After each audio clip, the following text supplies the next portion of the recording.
1 year and 13 days ago, I lost my husband, Dave. His death was sudden and unexpected. I walked into a gym to find him lying on the floor. I flew home to tell my children that their father was gone. I watched his casket being lowered into the ground. I was swallowed in the deep fog of grief, what I think of as the void, an emptiness that fills your heart and your lungs, constricts your ability to think or even to breathe. I learned about the depths of sadness and the brutality of loss. But I also learned that when life sucks you under, you can kick against the bottom, find the surface, and breathe again. I learned that in the face of the void, or in the face of any challenge, you can choose joy and meaning. You will almost certainly face more and deeper adversity. There's loss of opportunity, the job that doesn't work out, the illness or crime which changes everything in an instant. There's loss of dignity, the sharp sting of prejudice when it happens. There's loss of love, the broken relationships that can't be repaired. And sometimes, there's loss of life itself. What I want to talk about today is what you do next.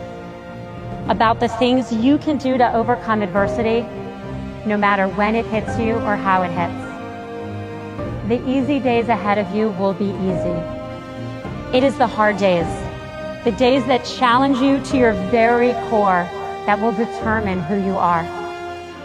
You will be defined not just by what you achieve, but by how you survive.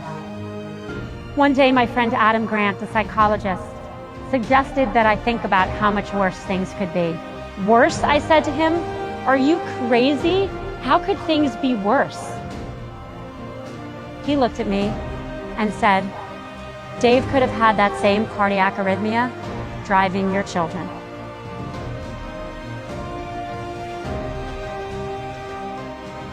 The minute he said it, I felt overwhelming gratitude that my children were alive. And that gratitude overtook some of the grief. A year ago, he had 11 days left, and we had no idea. And then through tears, we asked each other how we would live if we knew we had 11 days left.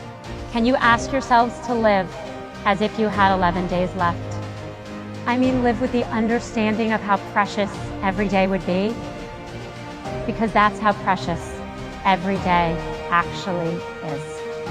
I stand here today, a year after the very worst day of my life. The worst day.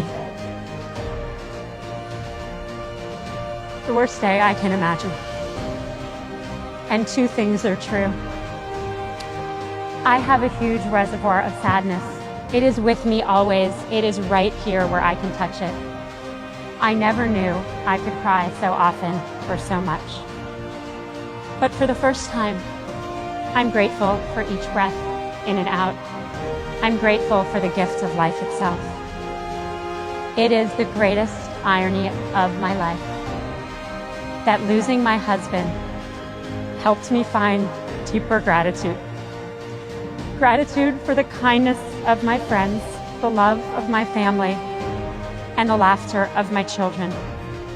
As the saying goes, we are more vulnerable than we ever thought, but we are stronger than we ever imagined.